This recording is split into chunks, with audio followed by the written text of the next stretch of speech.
Vladimir Klitschko has always been, I thought, the most talented heavyweight that has come along in many, many years. Not only is Vladimir a physically big kid, but extremely well coordinated and has a lot of skills that are very unusual for a man to be as tall as he is. Emil Stewart used to work with tall guys. He used to work with a lot of big champions. And this experience, what he has, I have to profit from that. Sebelum kita mengenal Wladimir Klitschko sebagai raja kelas berat yang menguasai hampir semua sabuk dan mempertahankannya sebanyak 18 kali dalam rentang waktu 9 tahun kurang 7 bulan, dia lebih dulu dihancurkan. Tidak hanya sekali, tapi 3 kali. Ini adalah bukti bahwa untuk menjadi penguasa harus banting tulang, jungkir balik sampai mangap-mangap.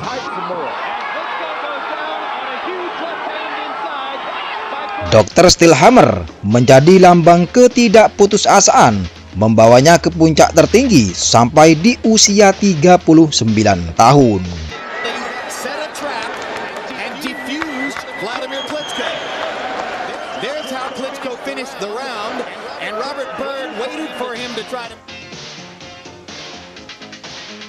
(5 Desember 1998), Wladimir belum tersentuh kekalahan. Rekornya menakutkan para lawan, dari 24 kali menang, 22 kali diraih lewat KO/TKO. Di hadapannya, petinju berusia 31 tahun, Ross Purity, datang dari Amerika, yang saat itu dianggap hanya pelengkap untuk mempercantik rekor pemuda 22 tahun ini. Memang, sejak bel ditabuh, Wladimir terus bergerak melepas rentetan pukulan dari berbagai sisi. Sang lawan hanya bertahan sesekali menggertak, biarpun serangannya tidak tepat sasaran.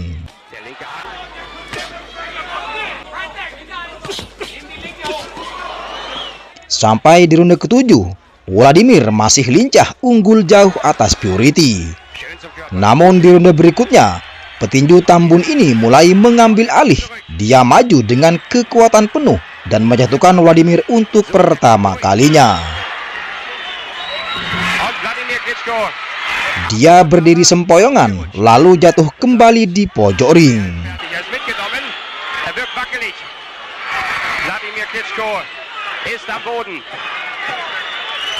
Bel berbunyi menjadi penyelamat untuk sementara. Karena di ronde ke-11, Purity seperti kesetanan, sementara Wladimir sama sekali tidak memberi jawaban, sampai pelatihnya meminta duel dihentikan.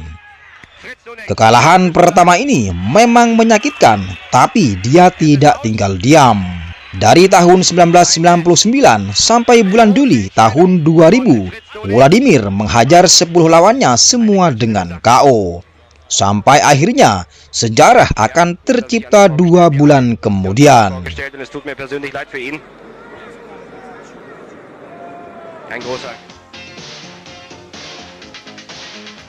Di pertarungan ini adalah ajang pembalasan dendam. Wladimir menantang Chris Bid, pemegang gelar WBO, yang sebelumnya dia rampas dari sang kakak Vitali Klitschko lewat penghentian di ronde ke-9. Laga ini berjalan dengan sangat ketat. Wladimir terus maju seperti tembok, menghadang Bid ke tali, melepas rentetan pukulan. Namun sang juara terlihat santai, meliak-liuk seolah lagi sparring. Sepanjang 12 ronde, Wladimir memimpin di kartu juri. Strike kanannya beberapa kali telah menghantam wajah Bid, biarpun tidak sampai mencium kanvas. Dia gagal membalas dengan kejam, namun sukses merebut kembali gelar ini ke pangkuan Klitschko bersaudara lewat angka mutlak. Ini adalah gelar pertama Dr. Stillhammer di usia 24 tahun. Untuk sementara waktu, dia bisa mempertahankan gelar ini dengan baik sebelum sang penghancur kedua datang dari Afrika Selatan.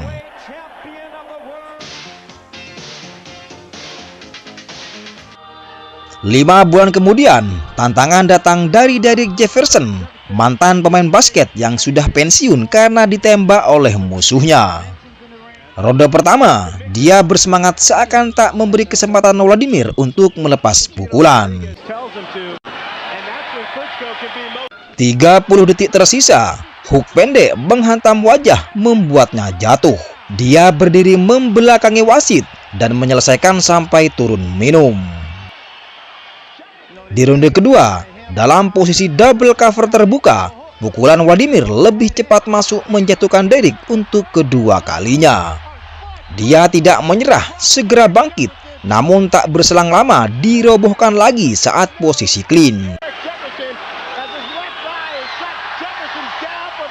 Sang wasit akhirnya geleng-geleng kepala, sekalipun Derek mampu bangkit. Pertahanan pertama sukses lewat technical knockout, disambut riuh tepuk tangan pendukung sendiri.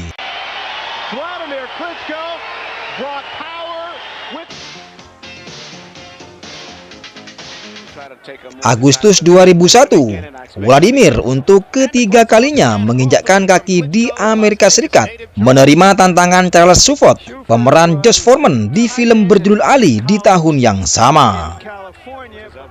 Di ronde kedua, pukulan lurus Wladimir membuat Charles tertunduk lalu segera bangkit menyelesaikan hingga akhir. Lanjut di putaran ketiga, pukulan yang sama mendarat. Lagi-lagi Charles berdiri dengan cepat. Dia terus mencoba mengimbangi arah serangan dari sang juara, namun tak mampu memberikan kejutan. Sampai di ronde ke-6, hook kiri Wladimir menjatuhkannya lagi seperti pohon tumbang, kepalanya bersandar di tali. Dia tetap berdiri, namun Kenny Bayless melihat cukup, duel pun dihentikan. Setelah kemenangan ini, Wladimir istirahat selama 6 bulan, melepas penat pulang ke Ukraina bersama tim besarnya.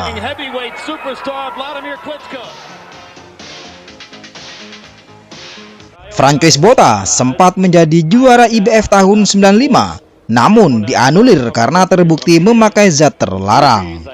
Dia masuk ke jajaran penantang lagi setelah sebelumnya gagal merampas gelar milik Lennox Lewis. Kali ini dia datang ke Stuttgart, Jerman berharap menjadi juara lagi. Botha bertahan dari serangan ganas dari Wladimir, walaupun sempat terguncang tapi tidak roboh. Dia sering menurunkan guardnya, memberi peluang Wladimir untuk masuk. Akhirnya tangan kanan andalan sang juara membuat dia oleng, lalu diserang dengan ganas sampai Botha jatuh seperti tumpukan jerami. Dia memang berdiri, namun wasit melihat bahaya sehingga menghentikan pertarungan.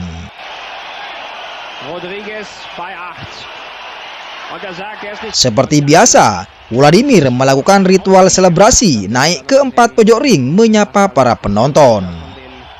Setelah kekalahan ini, Francois Botha beralih ke kickboxing, namun di sana juga kurang beruntung karena tak sampai juara. Dia kembali lagi ke tinju tahun 2007 dan menyatakan pensiun pada tahun 2014 silam.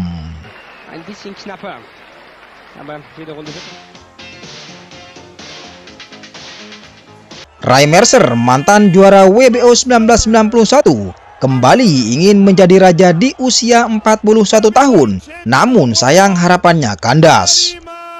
Dulu, dia dikenal dengan si kejam, dihajar oleh Wladimir jatuh di ronde pertama.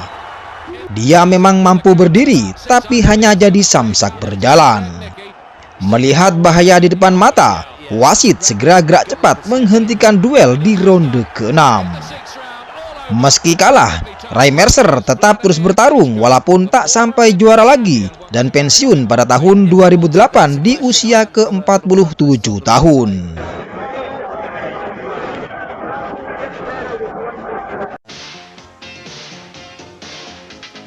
Jamal McLean, petinju Amerika, untuk pertama kalinya mendapat kesempatan perebutan gelar dunia.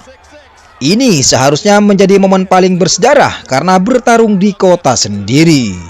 Namun, Wladimir tidak datang untuk menyerahkan sabuk dengan mudah. Sepanjang pertarungan, dia mendominasi melancarkan pukulan, membuat petinju berjuluk Big Time ini kewalahan. Di ronde ke-9, dia meringkuk di pojok ring, terkena serangan combo tetapi masih berdiri. Di ronde ke-10 akan dimulai, pelatih Jamel meminta untuk tidak dilanjut. Wladimir dinyatakan menang lewat reverse technical decision. Kemenangan tandang ini jelas membawa kebahagiaan tersendiri. Namun dari kejauhan sang perusak sudah siap mengambil alih kursi kerajaan.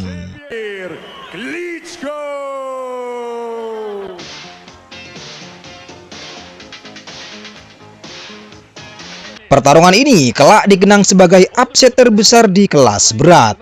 Cory Sanders, 37 tahun dari Afrika Selatan, datang ke Jerman dengan luka yang sebelumnya dihajar oleh Hasim Rahman.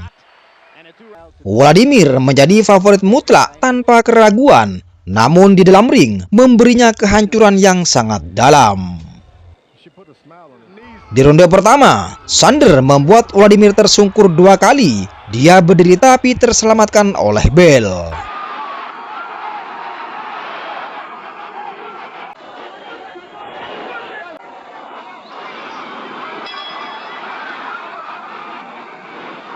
Lalu di ronde kedua, berjalan beberapa detik, sang juara kembali dijatuhkan. Di sini mental Wladimir hancur lebur, belum sempat membalas sudah dijatuhkan lagi. Sang wasit akhirnya melambaikan tangan, duel telah selesai. The Sniper, julukan Sanders, hanya butuh 2 ronde untuk menjadi juara. Tetapi euforia ini hanya bertahan 1 bulan. Karena Vitali Klitschko membalas sakit hati saudaranya pada April 2003 di Staples Center dengan TKO di ronde ke-8. Setelah kekalahan ini, Wladimir naik ring 2 kali lagi di bulan Agustus dan Desember. Dia sukses menghancurkan lawannya semua dengan KO, dan pada akhirnya dia kembali dihancurkan untuk yang ketiga kalinya.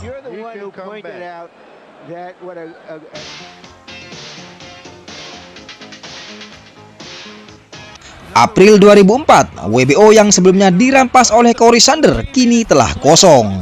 Diperebutkan kembali melawan Lemon Brewster berlangsung di Mandalay Bay, Nevada. Di awal-awal laga, Wladimir tampil meyakinkan, memanfaatkan tinggi badan dan jangkauannya. Dia sempat membuat Brewster Taylor berdansa di pojok ring akibat right hand andalannya. Ronde kelima, petaka datang. Wladimir lengah, wajahnya ditembus pukulan kiri Brewster. Dari sini dia sudah hilang kendali. Wasit sempat break memberi hitungan namun tak berdampak apa-apa. Brewster mengamuk membuat Wladimir jatuh tepat saat bel akhir. Di sini hitungan dimulai.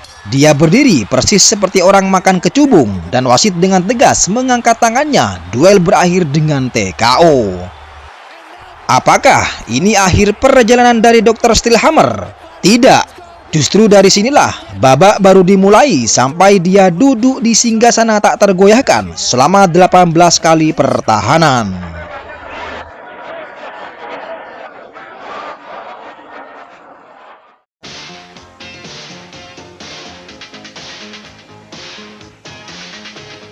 Dua tahun kemudian, musuh lama berjumpa kembali.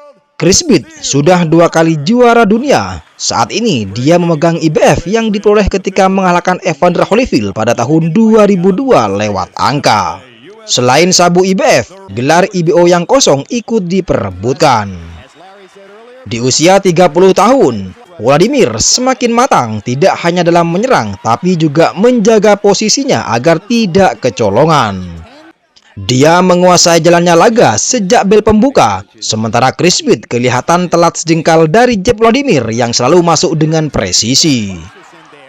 Di ronde kelima, cross dari Wladimir menjatuhkan Bid, namun dia segera berdiri.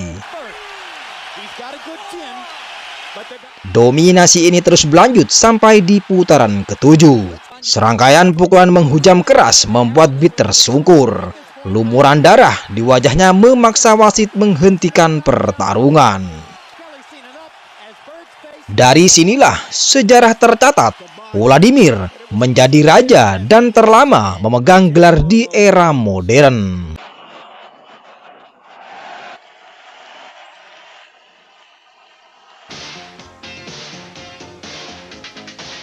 Tujuh bulan kemudian, Wladimir merapat ke Madison Square Garden menerima tantangan petinju tak terkalahkan Kelvin Brook dengan rekor 29 kali kemenangan, 22 kali diraih dengan KO.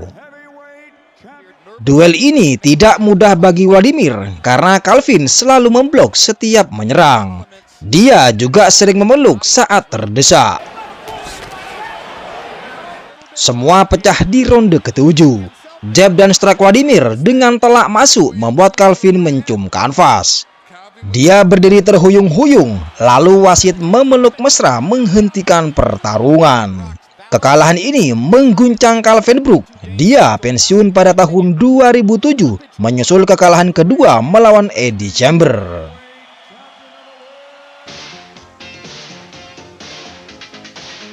Empat bulan berikutnya, Wladimir berhadapan dengan Ray Austin. Ini seperti laga pemanasan sebelum melawan musuh bebuyutan yang pernah menghancurkannya 3 tahun yang lalu. Tak ada pertarungan panjang, hanya 2 ronde sudah cukup. 4 kali pukulan beruntun membuat Austin jatuh sambil memegang tali. Dia baru berdiri tegak di hitungan ke-10, duel telah berakhir. Tidak ada selebrasi berlebihan. Wladimir hanya mengangkat tangan, memberi tanda kemenangan ini terlalu mudah baginya.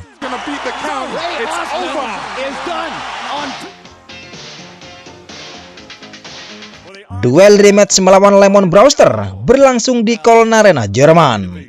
Dia yang sudah kehilangan gelar WBO-nya diberi kesempatan lagi, berharap kemenangan di masa lalu bisa terulang. Namun kali ini Wladimir sudah bukan anak ingusan yang mudah dijatuhkan. Ajang pembalasan dendam tidak mencapai klimaks karena kubu dari Brewster menyerah saat di ronde ke-6 akan dimulai. Meski begitu, Wladimir menguasai hampir seluruh ronde. Dia membawa pulang utuh gelarnya dan beristirahat selama 6 bulan.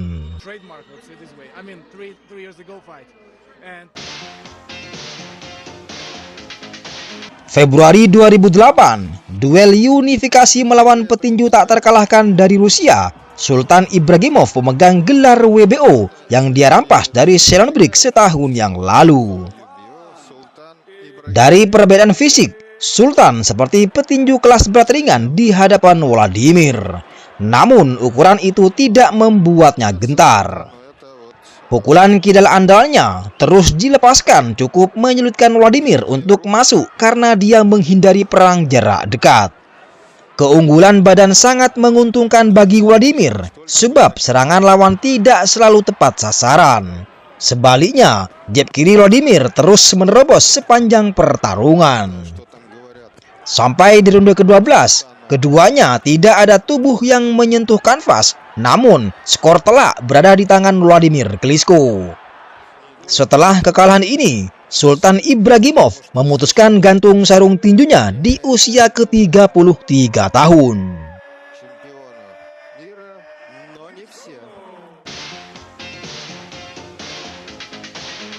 Tony Thompson yang baru saja melumat Cliff Cowser dengan KO ganas ronde kedua, rankingnya langsung melejit, membawanya menjadi penantang utama untuk melengsarkan tahta sang raja. Petinju berjuluk Harimau ini memang tidak mudah ditumbangkan begitu saja. Dia meladeni pertukaran pukulan, tak ada jeda untuk mundur. Wladimir memukul dia bertahan, setelahnya dia segera menyerang balik. Beberapa kali, kedua tangannya dengan telak menghantam tepat sasaran. Perjuangan sang raja akhirnya membuahkan hasil pada ronde ke-11. Saat keduanya saling serang, rahang kiri Tony diterobos hook kanan membuatnya jatuh miring-miring. Dia berdiri ketika wasit sudah melambaikan kedua tangannya. Janji Tony pada istrinya yang sedang sakit tidak terpenuhi. Namun, perjuangannya sudah cukup biarpun gagal membawa pulang gelar dunia.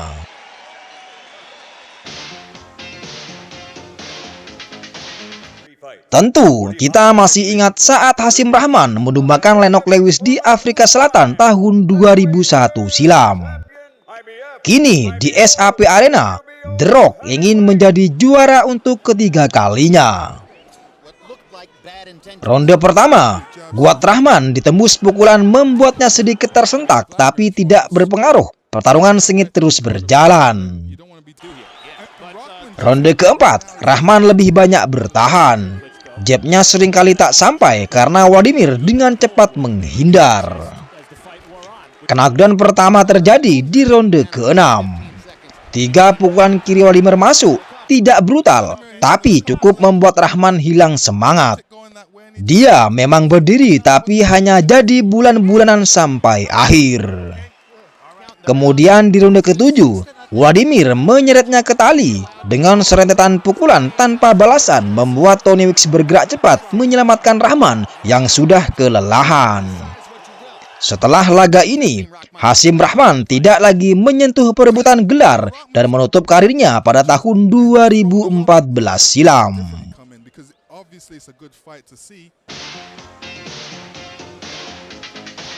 2009 menjadi tahun paling sepi bagi Wladimir.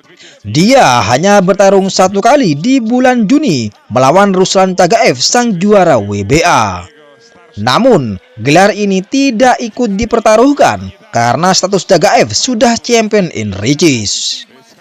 Dari ronde awal, Wladimir langsung main aman tapi efektif dengan jab panjang menjadi kunci. Chagaev yang satpau sebenarnya punya teknik, tapi dia kesulitan masuk ke dalam untuk membalas. Setiap mau maju langsung ke tahanan sama jab, ditambah strike kanan yang akurat. Dari situ, ritme fight semakin kelihatan. Chagaev bisa dibilang hampir tidak pernah membuat momen berbahaya. Masalah makin parah karena luka di atas mata kiri Chagaev. Semakin lama semakin terbuka dan itu jelas mengganggu visinya. Sampai akhirnya di ronde ke-9, korner Chagaev memutuskan untuk cukup. Mereka menghentikan pertarungan sebelum ronde 10 dimulai. Setelah kekalahan ini, gelar WBA Ruslan resmi dicabut dan diperebutkan oleh petinju lain yang kelak akan bertemu dengan Dr. Stillhammer.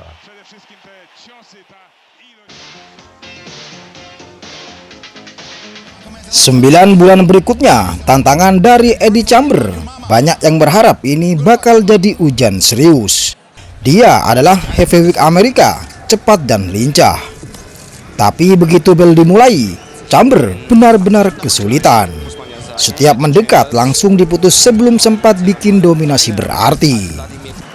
Masalah utamanya jelas, perbedaan ukuran dan jangkauan. Wladimir terlalu besar, terlalu kuat dan pintar untuk ditembus. Chamber punya speed, tapi tanpa power yang cukup itu tidak banyak berarti di level ini. Masuk di ronde ke-12, saat semua orang sudah berpikir duel ini akan selesai lewat angka mutlak, Wladimir melepaskan left hook keras ke kepala Chamber. Dia langsung jatuh dan tidak bisa bangun lagi. Ini yang membuat pertarungan unik. Selama hampir 12 ronde seperti kontrol total, tapi ditutup dengan momen brutal yang langsung menghapus kesan membosankan.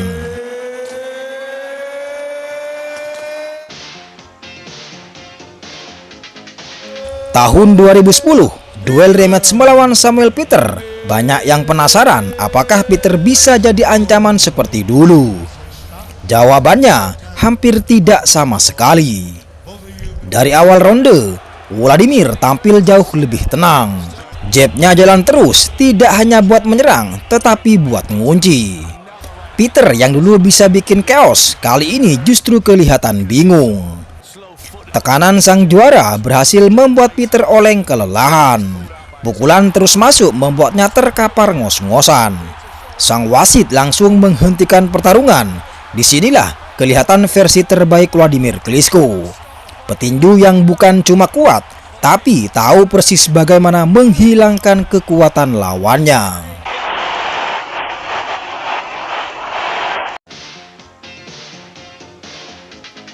Duel unifikasi antara Wladimir melawan David Haye ramai bahkan sebelum duel terjadi. Dia menyerang secara personal, mulai dari trash talk sampai aksi kontroversial, memakai kaos bergambar mengalahkan Klitschko bersaudara. Semua orang berharap ini bakal menjadi perang besar. Tetapi begitu bel berbunyi, semuanya langsung berubah. Wladimir tampil seperti biasanya super terukur. Dia tidak terpancing emosi, justru berjalan sesuai ritmenya sendiri. Sementara David Haye cenderung terlalu berhati-hati. Ronde demi ronde ini bukan perang, tapi lebih ke pengendalian. Wladimir pelan-pelan mengumpulkan poin hampir tanpa perlawan berarti. Akhirnya jelas Wladimir menang angka mutlak. Yang paling diingat dari fight ini bukan cuma hasil tapi endingnya. Setelah semua tosrak dan janji KO, David muncul dengan alasan dia bertarung dengan jari kaki yang cedera.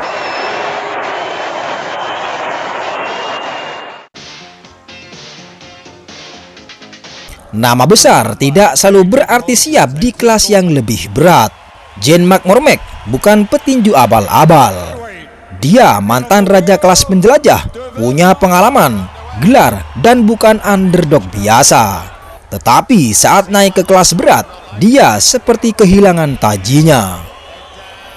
Dari ronde pertama saja, dia sudah aneh. Bukannya jual beli pukulan, malah banyak clinch. Bahkan sempat bikin penonton kecewa karena minim aksi. Mormek terlihat hati-hati, sementara Wladimir belum benar-benar menekan. Akhirnya knockdown pertama datang bukan karena kombinasi rumit, cukup dari senjata andalannya. Ronde keempat menjadi penutup. Wladimir mulai menaikkan tekanan, kombinasi kiri kanan masuk. Mormek jatuh dan kali ini tidak ada jalan kembali. Wasit langsung menghentikan pertarungan. Wladimir bukan cuma menang, tetapi sudah sampai di titik di mana lawan-lawan yang datang mulai terlihat tidak selevel lagi.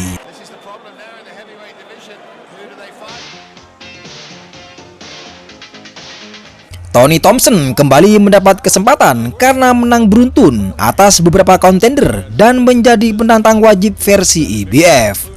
Saat itu, dia dianggap salah satu lawan paling teknikal yang pernah dihadapi Wladimir Klitschko. Ini banyak orang yang penasaran apakah Thompson bisa memberikan masalah lagi seperti tahun 2008. Dua ronde pertama cukup kaku, banyak problem jab, sedikit clean, dan ritme lambat. Beberapa media kala itu menyebutnya statnya lelet. Kemudian di ronde kelima, knockdown pertama terjadi. Wladimir mendaratkan right hand keras di akhir ronde. Thompson jatuh dan terlihat mulai hilang fokus. Dia belum benar-benar pulih saat kembali ke corner. Lanjut di ronde ke-6, Wladimir langsung menekan. Sang lawan kembali jatuh setelah tekanan lanjutan. Sang wasit menghentikan laga pada menit 2:56 detik. Jika di pertemuan pertama masih ada ruang debat soal seberapa sulit Thompson, di rematch Wladimir Klitschko menutup semua itu tanpa keraguan.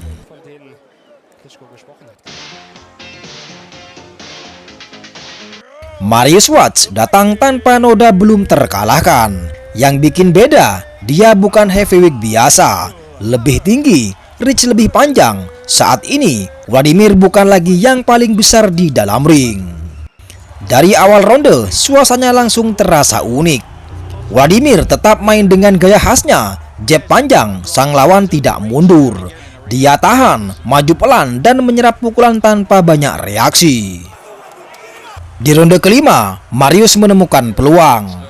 Pukulan tangan kanannya membuat sang juara mundur, bahkan sempat kena lanjutan di mana Klitschko benar-benar terlihat dalam bahaya. Ronde demi ronde berlalu, pukulan terus masuk, tapi Mariusz tetap berdiri sampai akhir 12 ronde penuh tanpa knockdown. Wladimir tetap menjadi raja, menang telak di angka. Tapi Mariusz meninggalkan kesan tersendiri. Dia bukan yang menang, tapi salah satu yang berhasil bertahan dari semuanya.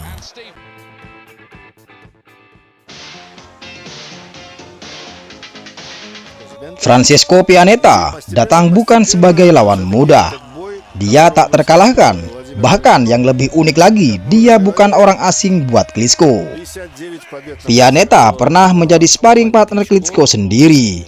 Secara teori, dia tahu gaya bertarung sang juara. Di ronde awal, Pianeta sempat mencoba tampil liar. Beberapa pukulan masuk, tapi itu tidak bertahan lama. Masuk di ronde ketiga, Klitschko mulai mengambil alih. Jab panjangnya kembali jadi senjata utama, perlahan menghapus keberanian Pianeta. Lalu di ronde keempat, pertarungan berubah. Right hand masuk dengan telak, Pianeta jatuh untuk pertama kalinya. Kemudian di ronde kelima, knockdown kedua datang. Gerakan Pianeta mulai kacau, reaksinya melambat, dan dia lebih banyak bertahan daripada menyerang. Masuk di ronde ke-6, kombinasi kembali mendarat. Pianeta jatuh lagi, dan kali ini wasit tak memberi waktu agar tidak kembali remuk. Dari luar terlihat seperti ujian baru, tapi di dalam ring, ini hanya satu lagi demonstrasi bagaimana Wladimir Klitschko mengontrol, menghancurkan lawan secara sistematis.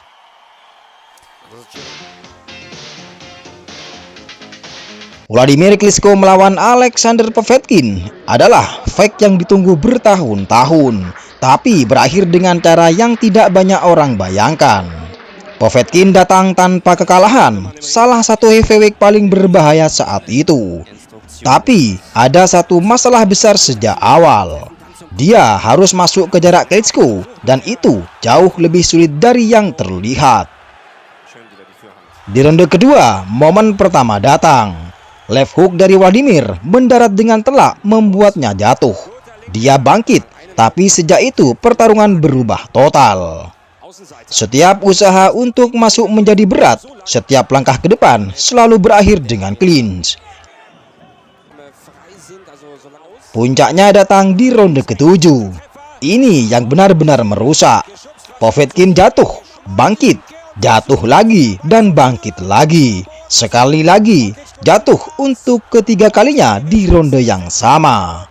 Total 4 kali knockdown. Ini justru jadi pertarungan aneh, di mana satu petinju jatuh berkali-kali, tapi tetap bertahan sampai ronde ke-12 berakhir, dan Wladimir dinyatakan menang lewat angka mutlak.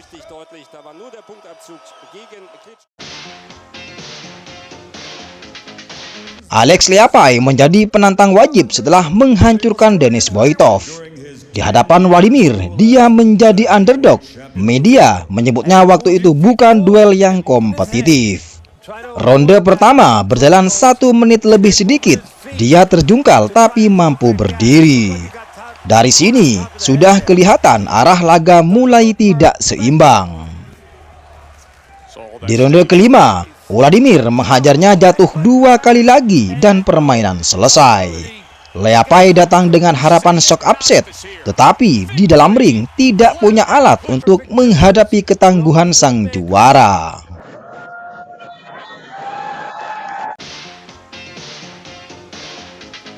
Kubrat Pulev datang sebagai penantang wajib dari IBF.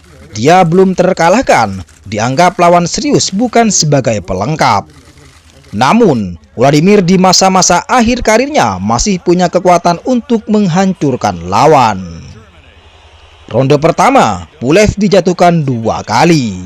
Penonton mengira ini akan berakhir, ternyata dia mampu bertahan. Kemudian di ronde ketiga, Pulev tersungkur lagi. Dia tidak menyerah, masih bisa melanjutkan pertarungan. Wladimir akhirnya menutup KO ini di putaran kelima. Left hook besar menghantam membuat Pulev tak bisa bangkit lagi. Petinju Rusia ini datang dengan semangat membara, dipulangkan dengan mulut berdarah-darah.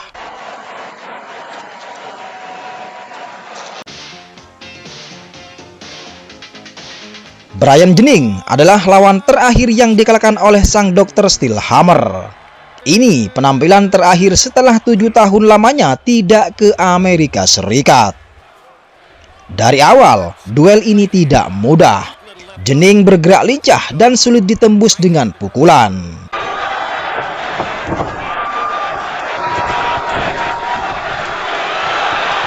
Di ronde tengah, Wladimir mulai unggul tapi tak mampu menjatuhkan. Justru Jening bertahan sesekali membalas walaupun tak memberikan efek besar. Hingga ronde ke-12 berakhir, Wladimir tetap mempertahankan gelarnya sebanyak 18 kali berturut-turut dengan sempurna. Dari sini sejarah ditulis, Wladimir Klitschko menjadi petinju dengan pertahanan terlama di era modern. Dominasi ini akhirnya diambil oleh si Raja Gipsy, Tyson Fury pada 28 November tahun 2015. Dia kehilangan gelar ini lewat angka mutlak di usianya yang ke-39, 248 hari.